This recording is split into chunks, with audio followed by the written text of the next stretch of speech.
अस्सलाम वालेकुम गाइज़।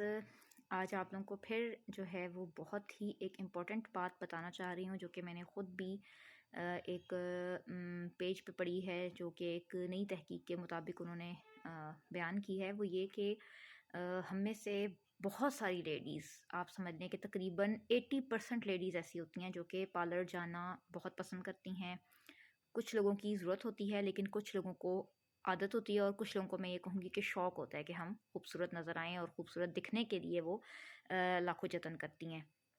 तो पहले तो मैं उन तमाम बहनों से, अपनी बेटियों से ये कहूँगी कि आप लोग को अल्लाह ने जैसा बनाया है, सबसे पहले तो आप उसको ऑन करें, ठीक है? अल्लाह पाक का शुक्र अदा करें कि उसने आपको किसी किस्म की कोई बीमारी नहीं दी, कोई मोहताजगी नहीं दी, कोई माजूरी नहीं दी।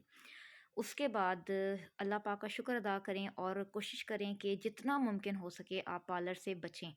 क्योंकि एक तहकीक में ये बात साबित हुई है कि जो पार्लर में ब्रशेज़ इस्तेमाल किए जाते हैं, मेकअप का जो भी इस्तेमाल होता है, ब्रशेज़ का जो ज़ाहिर है हर किसी के फेस पे वो ब्रश लगता है, ठीक है? लिपस्टिक के जो ब्रशेज़ होते हैं जिससे वो आउटलाइन बनाती हैं, या जो भी चीज़ें होती हैं, तो वो सब लोगों के उस पे अप्लाई करते हैं। आपके लिए वो नया पैकेट कभी भी नहीं खोलते ब्रशेज़ का, ठीक है? हालाँकि वो जितने पैसे आपसे चार्ज करती हैं, वो डेफ़िनिटली ब्रशेज़ का भी नया पैकेट खोल सकती हैं, लेकिन ऐसा होता नहीं है। वो पुराने ही ब्रशेज़ को इस्तेमाल कर रही होती हैं। और वो जिन ब्रशेज़ का आपके फेस पे इस्तेमाल करती हैं, उन ब्रशेज़ में एक टॉयलेट की सीट से भी ज़्यादा जो हैं वो उसपे जर्म्स होते हैं।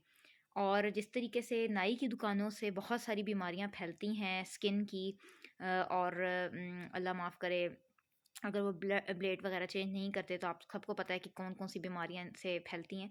तो इसी तरीके से लेडीज़ में भी जो है वो पार्लर से बहुत सी बीमारियां फैलती हैं। तो प्लीज़ अपना ख़्याल रखें, अपने प्यारों का ख़्याल रखें, और कोशिश कीजिए कि आप जो भी है अपना मेकअप खुद ही करें। और अगर नहीं तो फिर या तो आपको अगर इतना शौक़ है या आपकी इतनी कोई ज़रूरत है, तो आप लोग जो हैं वो अपने ब्रशेज़ का एक सेट रखिए, और जब आप पार्लर जाएँ तो आप कोशिश करें कि आप वो इस्तेमाल करें। तो इसके अलावा आप लोगों को ख़ुद भी जो है वो बहुत सारी चीज़ों का ध्यान रखना पड़ता है, बोलना पड़ता है।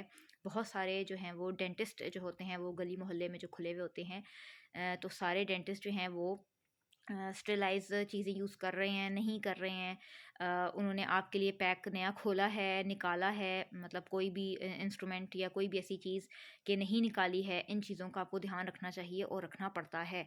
अगर आप नहीं बोलते तो वो मतलब जो भी चीज़ होती है वो कर देते हैं, बाज़ का चेंज करना भूल जाते हैं। तो इससे भी हेपेटाइटिस और अल्लाह माफ़ करे टीबी और किस किस किस्म की जो है वो मूज़ी बीमारियां जो हैं वो आपको लग सकती हैं।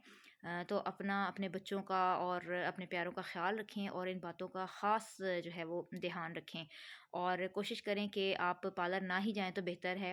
अच्छे से अच्छे पार्लर में अगर जाना है तो आप जाएं, ताकि वो अच्छी चीज़ें इस्तेमाल कर रही हों। मतलब लो क्वालिटी का कॉस्मेटिक आपको आपके फ़ेस पे अप्लाई ना करें। बहुत सारी लेडीज़ का ये भी प्रॉब्लम होता है कि वो पार्लर से आने के बाद उनका फ़ेस दानों से भरा हुआ होता है, और बहुत सारे पिंपल्स जो है वो उनके फ़ेस पे होती हैं। वो भी अनहाइजीन और इनकी जो चीज़ों का वो ख़्याल नहीं रखते हैं, उसकी वजह से होते हैं।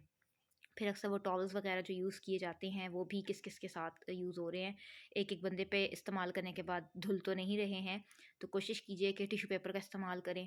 और मतलब ये छोटी छोटी सी बातें हैं जिनका हम ख्याल रख के अपनी स्किन को, अपने आप को बहुत सारी बीमारियों से और किसी भी बड़ी परेशानी में मुब्तला होने से बचा सकते हैं। जज़ाकल्लाह।